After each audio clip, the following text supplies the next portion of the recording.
KCAA News Radio. Are you ready for a new experience? To see life from another point of view? New hope, new expression, new joy. This is your radio hour. Welcome to Viewpoint with Father John. And welcome, friends. You're tuned to NBC Radio, KCAA, 1050 AM, 102.3 FM, 106.5 FM, or you can listen from anywhere in the world at kcaaradio.com. This is Viewpoint with Father John. I am your host, Father John Reed. By the way, you can follow us on both Instagram and Facebook. Just go to Viewpoint with Father John, and you can either click like or you can do a follow. But I do get the messages you send through there, so absolutely join us. And if that's not enough for you, I'm now on Twitter. Yes, that's right. I'm one of those terrible senders on Twitter. And to follow me, just go to Father John Reed, R-E-I-D, the proper Irish spelling. Thank you. And you can follow me there as well and send some of your comments too. I get those and I appreciate that. All of God's children are endowed with extraordinary purpose and ability. I'm on a quest to help as many as possible in fully realizing their divinely inspired potential. Disposing of false narratives and embracing genuineness inspires clarity of purpose. My role is to help overcome self-imposed limitations in realizing one's spiritual potential. And folks, as we do every week, I'd like to tell you about the best pharmacy in Southern California. That's Claremont Pharmacy. Yes, you guessed it. It's in the city of Claremont. Imagine that. And it's owned by Dr. Nikki Ho, and they handle all my prescriptions. And, you know, it's a great place if you want to be an individual and not a number. You really like the friendly service there, so I highly recommend it. And if you like the way my hair looks, you can blame Uppercuts Barbershop in Pomona. They're the ones who do my hair. Sam is my personal barber there. He's the guy who's standing on 2 phone books to reach my head because he's short, or as we say, vertically challenged. But they're glad to help you there, and they always do a great job. And when you go and tell them Father John says hi, and they'll be sure to really cut your hair good, but they won't give you a discount. Also, if you're looking for a really reliable DJ service, I'd like to tell you about Lakeside DJ Service. And you know the proprietor of that particular organization. It's Frank, our sound engineer, the best of the best. And he'll make you sound your best for your wedding, your bar mitzvah. What are you going to do? You know, you have a party, you getting divorced and you want to rock and roll on it. You getting married, you want to rock and roll on it. You know, Frank's the guy to get a hold of. So by all means, get a hold of him. And he does do a personal job. He sits down with you to find the kind of music that you want. So again, I personally recommend him. And tonight, we have some great people. This organization has been on the show once before, and I was so impressed with them, I brought them back. They're with Cancer Support Community in Pasadena. And we have Rachel Koonse and Julie Stevens. And welcome to the show, ladies. Thank you so much for having us. We're so happy to be here. Thank you so much, Father John. Glad you're both here. And you know, what you do is so important. Because a lot of people, all they hear is, I have cancer. And the family hears, someone I love has cancer. But what do they do for help, for support, not just emotionally, but for some of the resources you're going to need? And if I understand correctly, that's where your organization comes in. You want to tell us a little bit about what you do? Sure. And yeah, that's a beautiful introduction to what we do. And I think, you know, anecdotally, so many people walk through our doors in person or now virtually, and they hear the word cancer and their world just kind of stops. And so, like you said, that's where we come in. We offer free support services for individuals and families impacted by cancer. So we essentially have 5 different areas of support, and we really encourage people to make their own support. We don't prescribe anything or force people to use certain parts of our services, but we offer professionally facilitated support groups. We have education. We have mind-body classes, we have social events, and then we have programs for youth and families. So, yeah, because sometimes people forget about the youth and that the kids are in this, and kids want to know. Mm-hmm. And one thing I learned, I was a hospice chaplain for a number of years, and we would always deal with the family, we'd deal with the patient, but send the kids in the other room. And the kids want to know what's going on. they need to know. Now, you don't have to give them a whole medical education, but listen to their questions and answer their questions specifically because they know what they want to learn. So don't give them more than they're asking. If they ask about the Mona Lisa, you don't have to tell them about everyone who stopped by to look at it. Okay. So I'm glad you do something with the children because sometimes they could get lost in the shuffle. Yeah. Not meaningly, but... Yeah, and if I could just comment on that too, I think a lot of times, parents are at a loss, right, for how to share this information with their children. And sometimes the most well-intentioned parents say, I just won't tell them. And it comes from a place of wanting to protect your children, and I understand that. But really all the research shows that giving children accurate information in an age-appropriate way is really the best thing to do. And, there's so many stories where, we use euphemisms to explain what is happening, right? Like, well, dad is just going to sleep. And then children think that, when they go to sleep, they may not wake up. So, exactly. Being accurate with information is so important for kids, again, in an age-appropriate way. I worked with an executive director at hospice that really hated the euphemism. And so if a nurse said, well, they expired, he says, so do my library cards. Are you going to go renew them?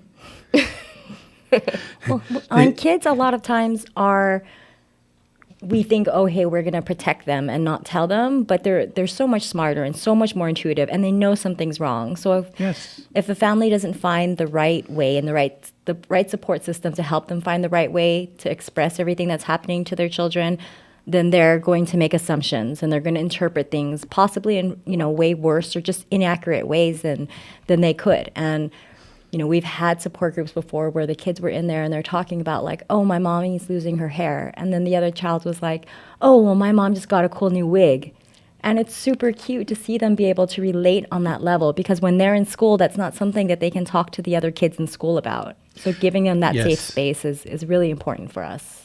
And working with kids, something, I don't know if you have this at your facility, but it's one of the things I found really helped in working with kids, particularly children with trauma, or kids that come from addiction homes, and it's a thing called the ungame. And the ungame, the idea is it looks almost like a Monopoly game, but when you pull a card, it has a question on it. Or, last time I felt this was, and they talk about the feelings. And I found that to be very helpful because they get involved with the game, and suddenly they feel safe to talk about what's going on. Mm. And my experience has been once children feel safe, they will help bring about their own healing.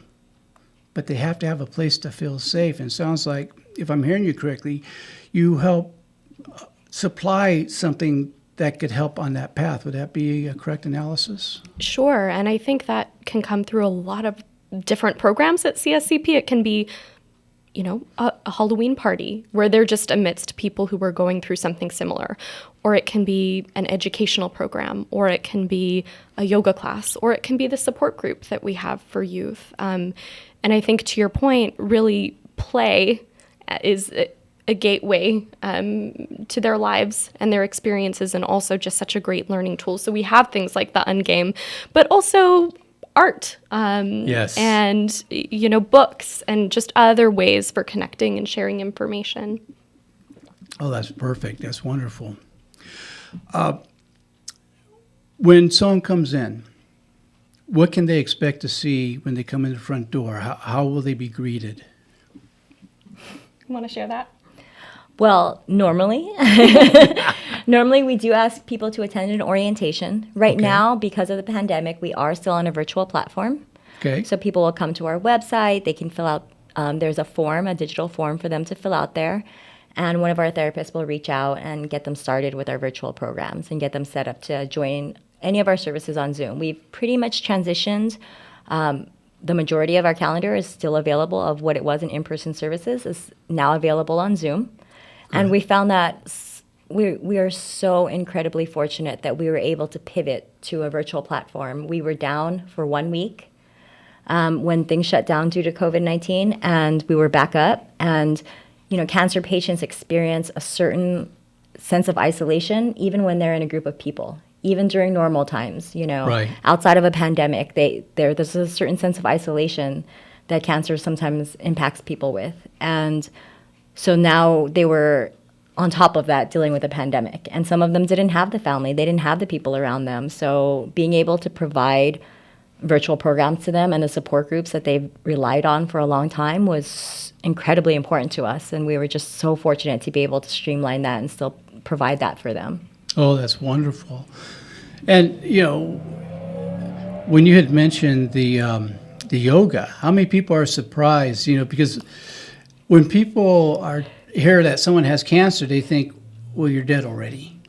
And, and so they might be surprised, you have yoga? They're going to do yoga? And I think that's an important thing to offer people. Oh, we have 7 different yoga classes right now, and all of them are taught by different teachers. They're all different. I don't know if you're aware, but there's many, many, many disciplines and styles of yoga. Right. So we have 7 different teachers. All of their styles are a little different. So we encourage people to try all of them and find, and they're all fairly gentle classes. They're not doing anything crazy. They are aware that they're dealing with people who are in treatment or recovering from treatment. So they're all pretty gentle, but they all have their different styles. Yes. We even have strength training classes. So again, we're not talking about barbell squats or anything like that. We're talking, they use resistance bands and body weight to help them rebuild their strength and stay healthy. Well, and yoga also deals with becoming spiritually centered as well, whatever your spiritual understanding is. And a lot of people don't know that about yoga. They think they just get a mat and they just start stretching, all kinds of different ways. And they don't know a lot of it's about coming to center, finding balance. Because when you receive a cancer diagnosis, your balance just went out the window. I remember as a young therapist and an early priest that we would describe levels of stress would be like standing, at normal stress, it's like standing straight up with your both feet on the floor. But as you increase the stress, you're lifting one foot. And the greater stress, the more that foot's coming up. So at one point, when you're really out of whack, one foot's pointing at the ceiling and the other one's at the floor, and you wonder why you can't find balance. And yoga is a great way to bring that foot back down so that you have balance again. So what else would you like us to know about the things you're offering? Well, I think, to the point you just made, the landscape of cancer has changed so much, especially since the 1960s. And now, well, now we're really not seeing, cancer as, a death sentence, to your point. And it's a condition that you can live with for several years. Sometimes it's completely curable or it's a chronic condition. So really, our goal at CSCP is to empower our members to choose whatever their path to health may be. So for some, it might be yoga. For others, it might be attending educational workshops presented by oncologists and dietitians. And then for others, it may be attending a support group, which are really kind of the heart of our program. So perhaps we can talk a little bit about those. In fact, we're coming up to our first commercial break, and when we come back, we'll talk about that. You're listening to Viewpoint with Father John on NBC Radio, KCAA, and we'll be back in 90 seconds.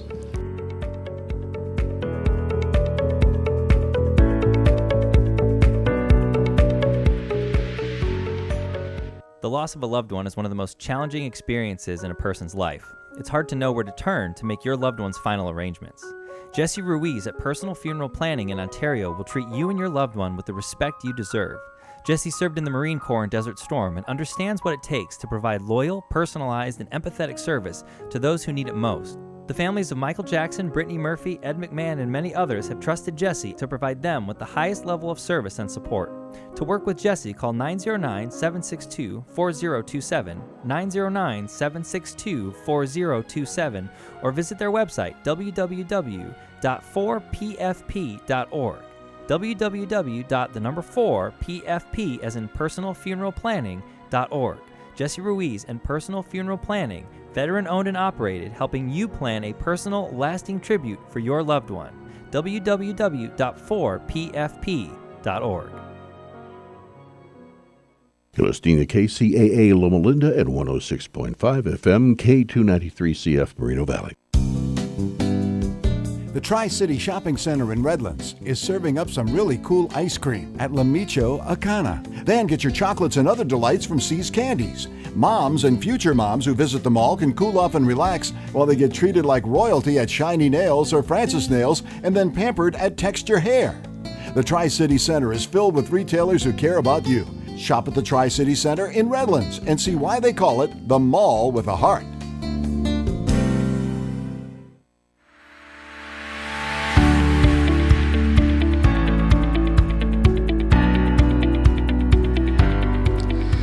And welcome back. You are tuned to NBC Radio, KCAA, 1050 AM, 102.3 FM, 106.5 FM, or you can listen from anywhere around the world at kcaaradio.com. This is Viewpoint with Father John. I am your host, Father John Reed. And I want to remind you again that, if you're looking for a really good DJ service, definitely look into Lakeside DJ Service. Frank is a really good guy.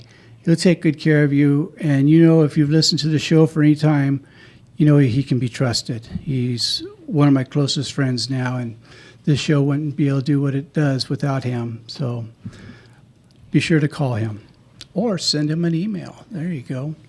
And tonight, our guests are from the cancer support community in Pasadena, California, and we have Rachel and Julie. And you want to talk a little bit about the support? Yeah, our support groups are really, I call them the heart of our programs. A lot of our members participate in support groups. So at Pasadena, we have 11 weekly support groups, and they're all facilitated by licensed marriage and family therapists. We have support groups for patients, for caregivers, for survivors, for those who are bereaved. We have a Spanish language support group. We have a support group for women facing breast cancer. And then we also have a support group for Black individuals who are navigating either a current diagnosis or survivorship. Right. I'm glad you threw in there about the caregivers, because they're usually forgotten like the children are, because you just see them doing the work, and they do it so well that you don't realize they're also experiencing anticipatory grief too. Yeah, and I think what I hear so often from caregivers is these narratives that I have to be strong for my loved one, and that puts such a burden on them.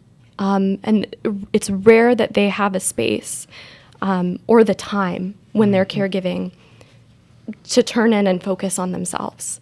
And on top of that, their extended support system usually call them and say, how's the patient doing, right? Not how are you? So I think for those reasons, our caregiver support groups are so important, because, again, it's that one dedicated time where caregivers can really turn in and take care of themselves.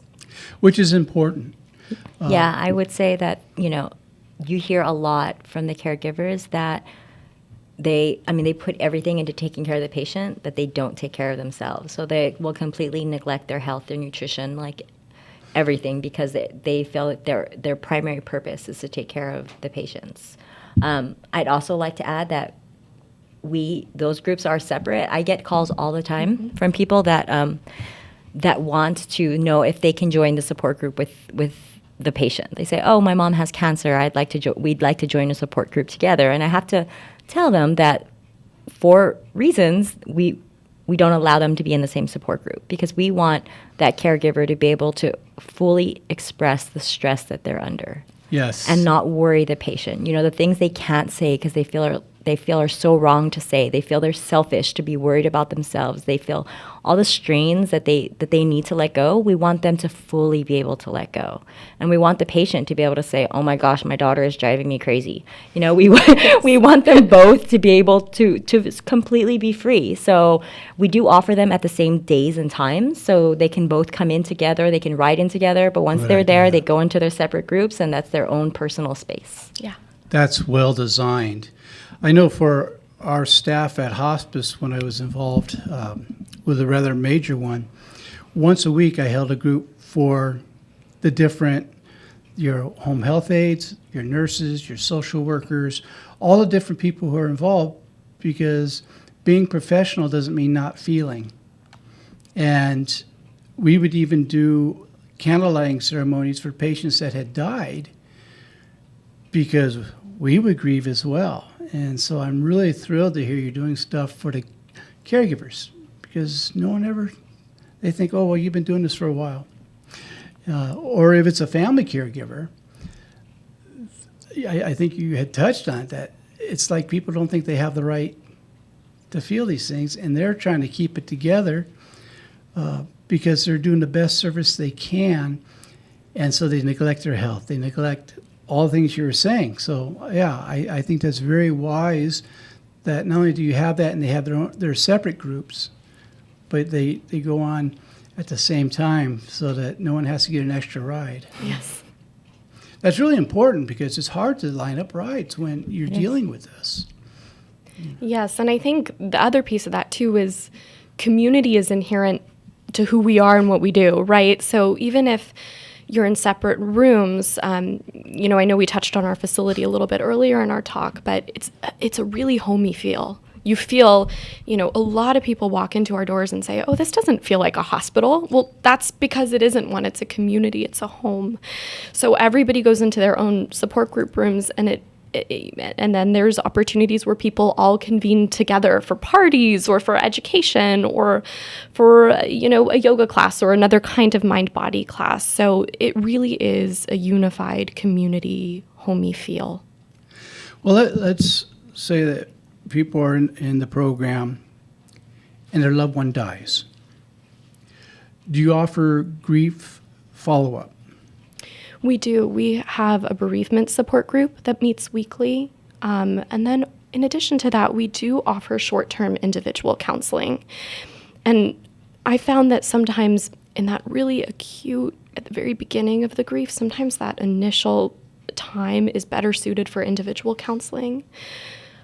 Just because in those initial moments of grief, you may not have the capacity or space to sit with others. I agree. So a lot of times people start there with the individual counseling and then transition to that bereavement support group. Oh, that's beautiful. And I like the way you have that set up, because as someone who's been a professional therapist for all these years, I get how it is when you just get thrown into a grief group. First of all, you're the new kid to the party, and it's not a party you wanted to go to in the first place, okay? And you're still trying to figure out what you're feeling, so you can really close down in a group if you go too soon. And so to have the individual counseling, that's brilliant. Absolutely brilliant. Yeah, and it's definitely not a one-size-fits-all model either, right? So some people want to transition right into a group. Some people walk through our doors and say, I just want to attend a nutrition workshop here and there.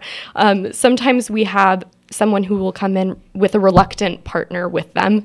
But over time, people's interests kind of evolve. And it's really interesting that, people who initially thought maybe they wanted to participate in one thing, then end up getting involved in so many different aspects of our organization. I would imagine that's because they finally feel at home and they feel like there really is something here for me. You're not going to tell me how to live my life. You're going to help support the life I'm living, if I'm hearing you correctly. Absolutely. And our stance is, here's a menu of options and services to choose from, and never will we impose them on you. They're yours to access. That's nice. That's nice. Do either one of you have a favorite section of what you offer that you feel that as someone who works there gets the most out of as staff, not necessarily as a client? I personally really enjoy our nutrition workshops, and they're very popular with the participants. We offer all sorts of different nutrition workshops with different dietitians and different experts in oncology nutrition, as well as just general nutrition. Sometimes we do workshops on plant-based diets. Sometimes we do just all sorts of different nutrition tips, reducing inflammation. We do workshops on making salads in a jar and how to juice and how to all sorts of different things. And they're just nice because not only are they beneficial to the patient, but again, to the caregivers, to the kids, teaching them how to be healthier. And it's not about just when going through treatment, although we do offer nutrition workshops on how to eat to counter side effects of medication or treatment. Oh, so we good. do that, but we offer so many general nutrition workshops that really contribute to prevention. So for the whole family. And that's really fun to see people be so eager, because nutrition is a part of it that they have control over. There's so much of the other things that they have no control over, but they can have control over the nutrition. They can contribute. They can make a difference in that. And it's nice to see how eager they are to do that. Oh, that's great. That's great. And what is your favorite? It's Put you on the spot so here. hard to choose. But I have two. One that's kind of an odd favorite, I would say. But my first favorite is we have comedy nights every other month. And Nice. this is one of Julie's favorites as well.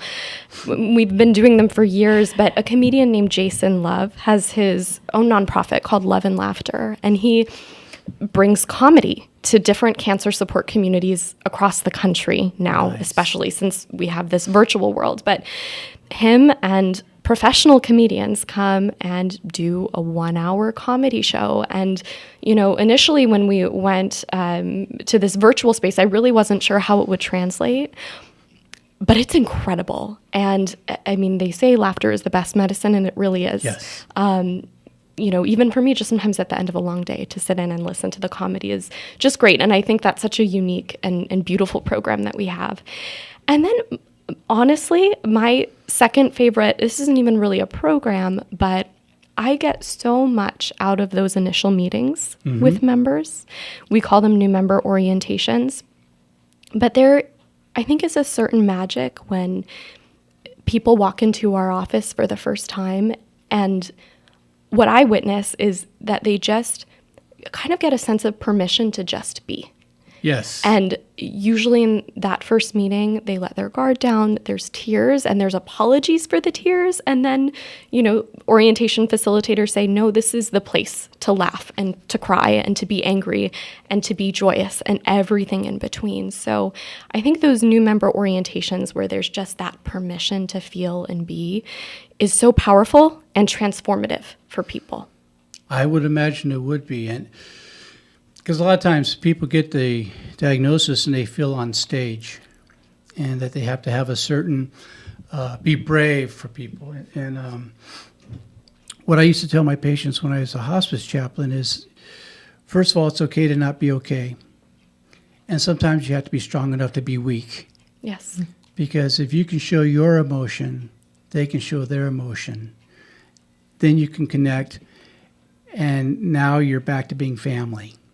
So, and I like the idea of the comedy. That's Julie may know this, but when I was working on my PhD for a whole year, I did stand-up comedy to help pay for school.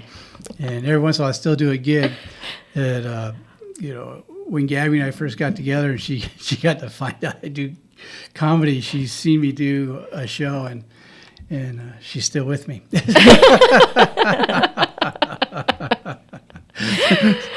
I'm not sure if it's because I make her laugh or she's just trying to save my life before I say something that gets me killed. So it can go either way. And let's talk a little more about the grief follow-up, because we touched on it lightly, and I think that's such an important thing, because my experience has been, and correct me if your experience has been different, for the first few weeks after the death, everyone's there for them. But after about 6 weeks, everyone's gone home, the paperwork's done, and now they're by themselves. Mm-hmm. And the grief hits in a whole new way. And if they don't have anybody for the support, I've seen some tragic things happen. I really have. So let's go from the time of the funeral, assuming they're going to have funerals. Some people do, some people don't right now. What would your program, how would your program in a general way approach it? Because I know you have to tailor to the individual, but in a general way, what would you see happening? What would they see happening? Well, I think it's really subjective, honestly. Okay. But, typically maybe they're maybe they're in one of our caregiver support groups. Okay. And their loved one dies. So initially, they're bonded with the caregiver group, and it's, we have to be really sensitive in that transition time. So usually there's a few more weeks in that caregiver group with the people that they have come to know and have shared experiences with. And then from there, we really turn to them for their needs. For some people, they want to take a pause from CSC. For others, they may want that individual counseling. And then still for others, they may want to try the bereavement group. But one thing that we always say is you can try the group and leave and hit the pause button and come back later, right? Because I think, as you articulated in those first few weeks, you're kind of in shell shock, and you are surrounded perhaps a bit more by a support system with some of those grieving rituals that we all have. But then as time passes and you go through your first holiday season without your loved one, and you go through your first anniversary without your loved one, that's where the grief really can hit with the passage of time. So I think what's also important to note is that, I think there's a narrative out in the world that we're supposed to move on after a certain period of time. And I think the reality is that you carry grief with you forever, but it just changes shape and form and position in your life. And our grief support group is really for people who are within 2 years of a loss. And then after that, again, it's not like grief goes away, but we connect people with other resources if they're finding that they need ongoing group or individual support. That's good, because one of the things I found is so important with families I've worked with, the people left behind, is grieve in your way, and because if you try to do it someone else's way, you'll never be able to do that. It's individual. And so I'm glad to hear you don't have a one-size-fits-all, but instead, if I'm hearing you correctly, you're listening to what their needs are, and you're letting them state what their needs are and doing accordingly. Would that be an accurate statement? Absolutely. And I would say that's true for all of our programs, really, right? Again, it's kind of this presentation of here's what we can offer, and we're an empowerment model. So you are the expert of your life, right? And we're going to turn to you for you to say what your needs are, and then we'll help fill those gaps. Talk about that for a moment. I like that term, an empowerment. Talk a little bit more about that. Yeah, so our founder, Harold Benjamin, we were founded in 1982 in a little yellow house in Santa Monica.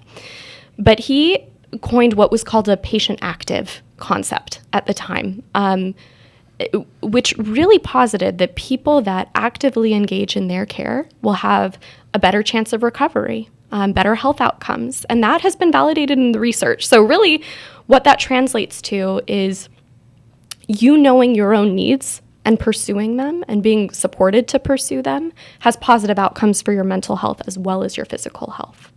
Oh, that's beautiful. That's beautiful. Speaking of physical health, Frank is swinging a ball bat in the booth that if we don't go to commercial, he's going to take a swack at my knees and while considering me a piñata. So you're listening to Viewpoint with Father John. We'll be back in 90 seconds.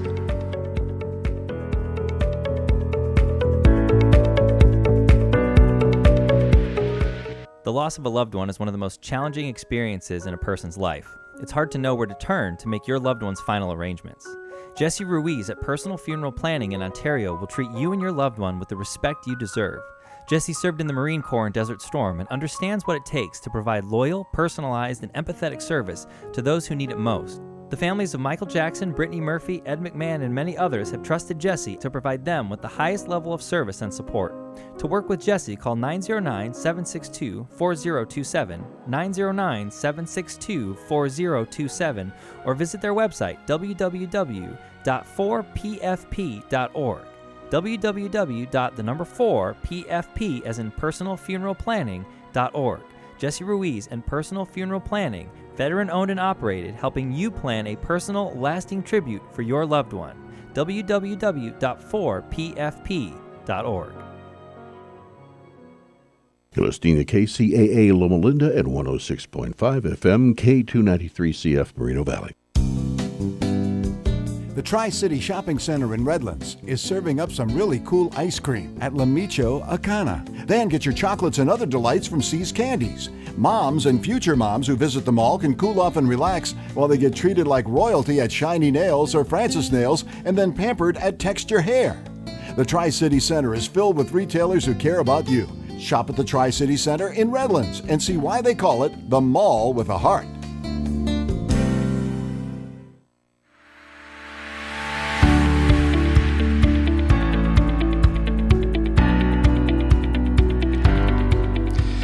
And welcome back, friends. You are tuned to NBC Radio, KCAA, 1050 AM, 102.3 FM, and 106.5 FM. I think I left out the AM on the 1050. I don't know my AMs from my FMs these days. Or you can listen from anywhere in the world and forget the AM, FM at just kcaaradio.com. This is Viewpoint with Father John. I am your host, Father John Reed.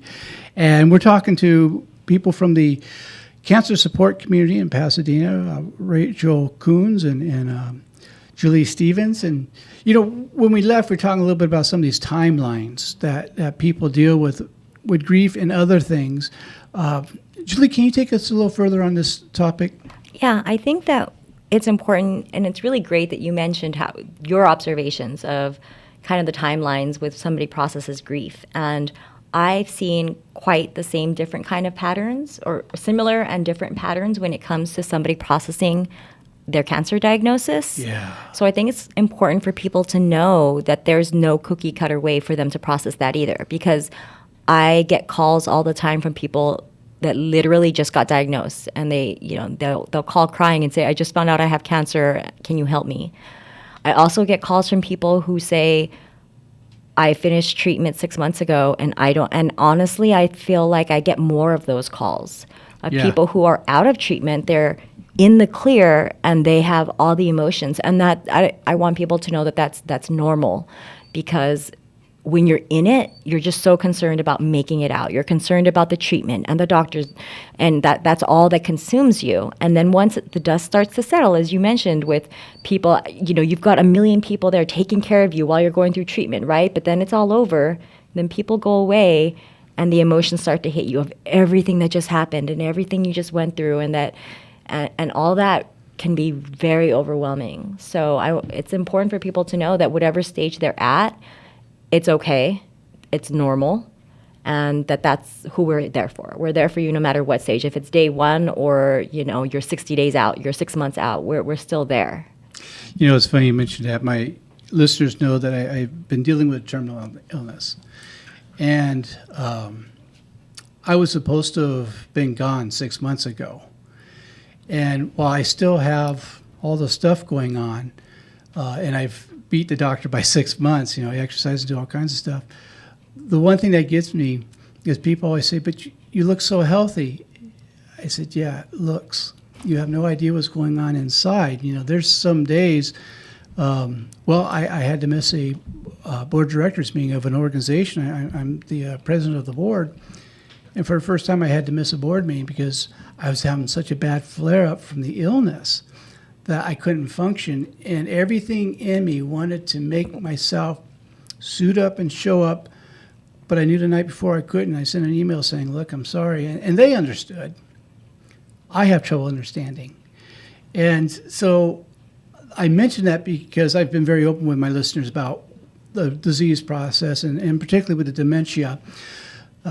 And we've had some fun with it and such. We've learned how to laugh at certain things. If you ever want to see something fun, watch me cook in the morning, because sometimes you'll see an egg go across the kitchen that I did not mean to throw. The body just did it, and that's how we laugh when I sometimes forget the AM and FM, because it's just part of it. But I'm glad you're talking about that, because sometimes people come out of treatment and it's like everyone forgets about them. Or they feel guilty because they survived. And, everyone had treated them with such love and everything. When they got the diagnosis, those that didn't tell them you got to have faith. I'm sorry, I just hate that. It's not a matter of faith. I have all the faith in the world. When I was told I had terminal illness, it still hurt. Okay, as Woody Allen said, "I don't mind dying, I just don't want to be there when it happens." And so you want to talk a little bit more about that, Julie, about once they are surviving, how that's a whole kind of grief in itself.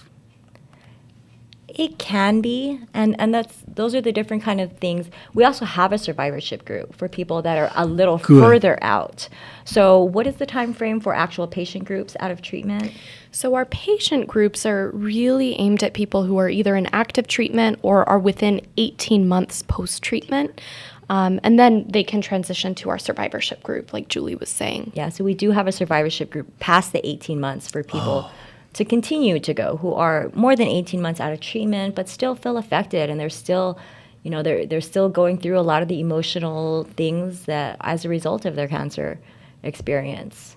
Oh, yeah. I had already arranged my funeral services, everything. I really did. There was a couple of different funeral homes that were fighting over who was going to do my service. I don't know if it's because they loved me or they both wanted to make sure I was dead. But it's but there's a lot of emotion with that. What's going to happen with Gabby? What's going to happen with my son? And these different things. And then when I started beating the diagnosis, I almost felt guilty. Well, was I, just carrying on too much? Was I looking for attention? And every once in a while, my health reminds me, no, I'm still here. You just got a little longer on your lease, extended lease on this thing. And that's why I'm glad that you have that, because, again, it is individual. And there's a lot of different things, a lot of ways people can respond to something like that. And I noticed that some of the people I've talked with as well, some felt guilty, like, well, did I stir everyone's emotions up for nothing? And they take that on as if they had done something wrong. And other people, they come through it just fine. It's not a big deal to them. Well, for the survivors, too, it's not, that is a portion of something that we see, but a huge part of the survivorship, too, is the fear, because there's always the fear of the recurrence. So they may have no evidence of disease right now, but there's typically that lingering fear, that the cancer will come back. So. Yeah, and I think also questions that come up are kind of what now? Because, cancer is not your identity by any means. Right. But it still changes you, right? And so I think a lot of times what we hear in patient groups as well as survivorship groups are, I'm me, but who am I now?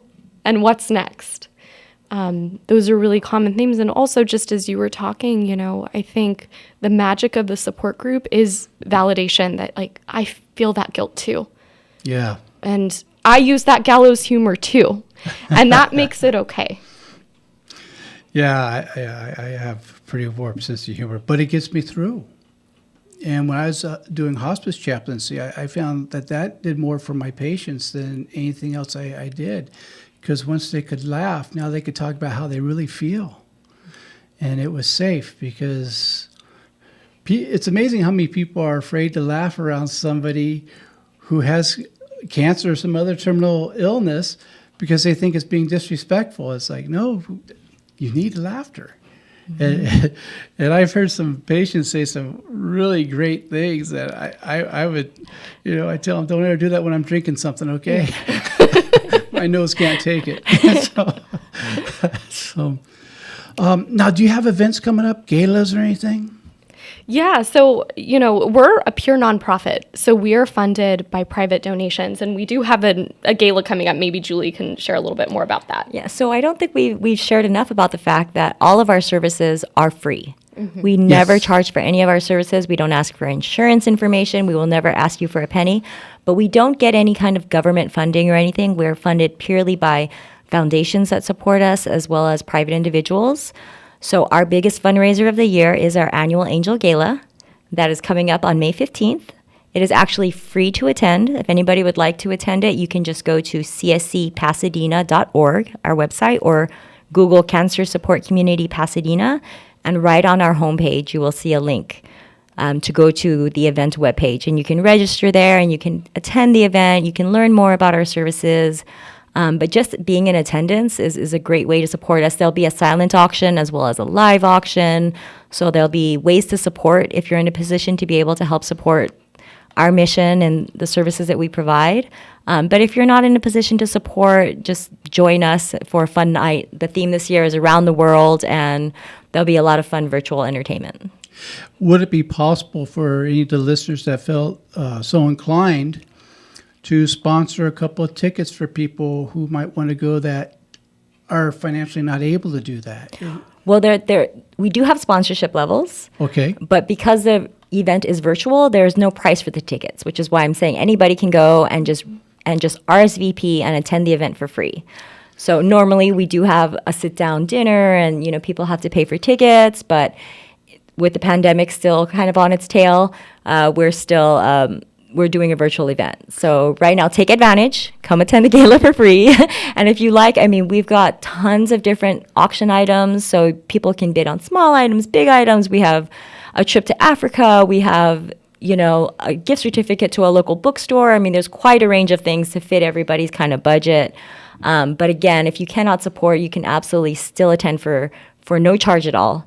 And we do have sponsorship levels still available if people would like to support at a larger level. And see, it's not just a great event this year, it's priceless. It really is.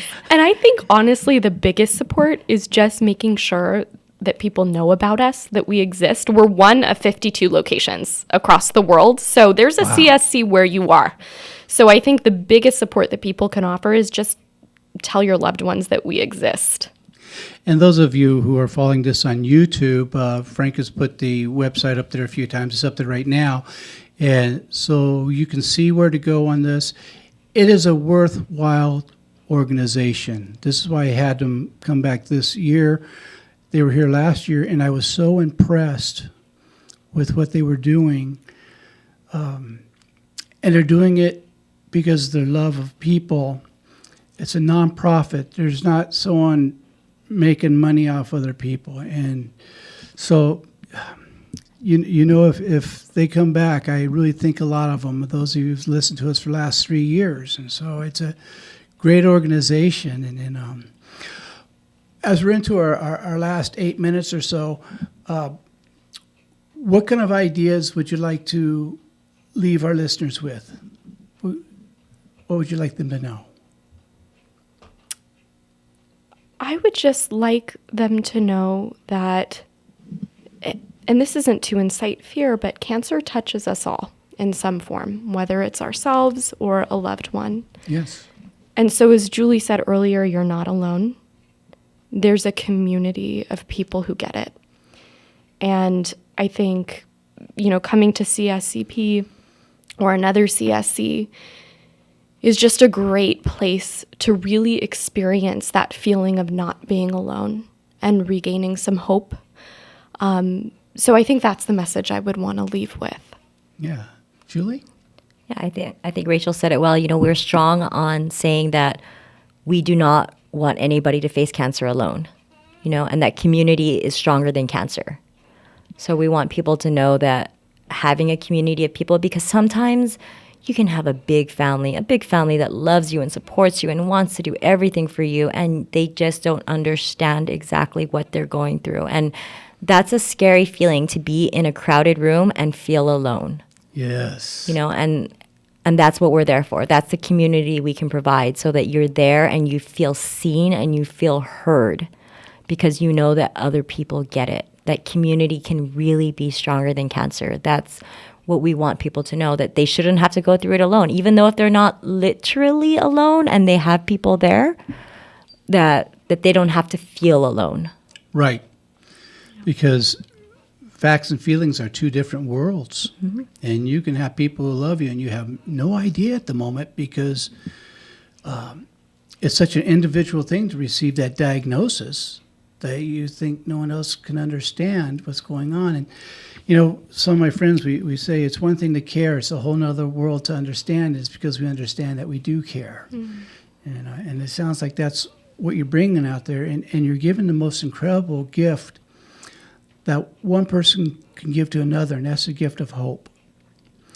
But there's a second thing you're giving that goes with hope, that makes hope viable, and that's understanding and care. You're giving them fellowship so that they really can know, okay, people have walked this trail. And while each one's just a little bit different, we can certainly learn from each other's travels. So I applaud you in what you're doing. Well, we're in our last 5 minutes, and Frank's looking at me like, don't you come up short? We have a lot of fun on this show, in case you haven't been able to tell. When someone is new to this, and they're coming to you for the first time, I know I keep going back to this, but I think it's important for people to really grasp this.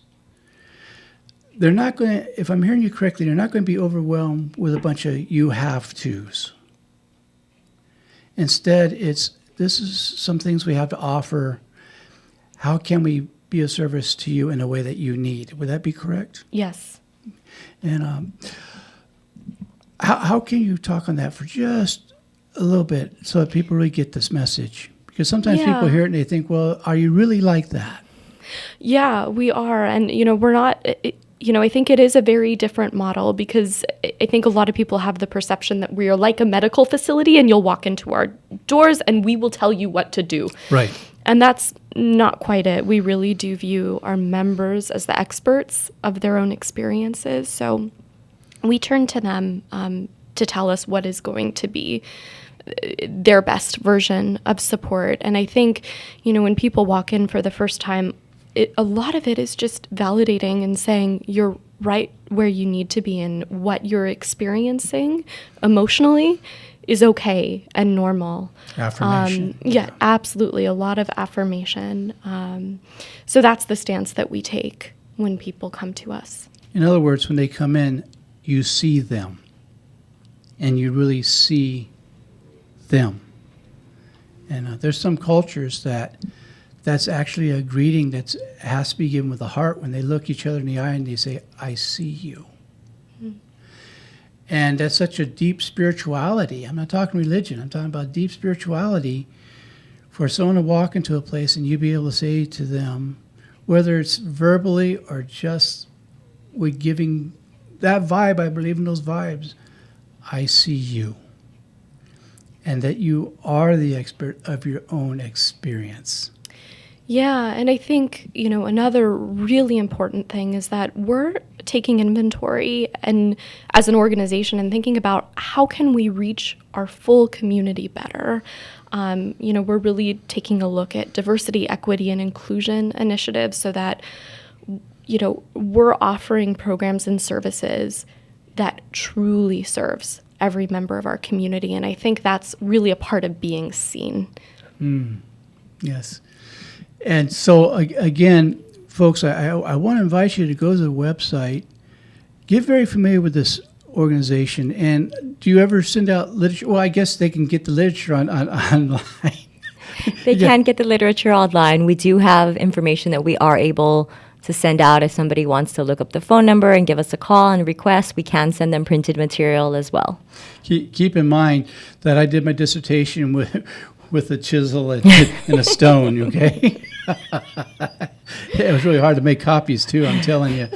So, well, we're in our last minute here, and I want to thank you for taking the time, because it's quite a trip where you came from to get here, and I thank you for that.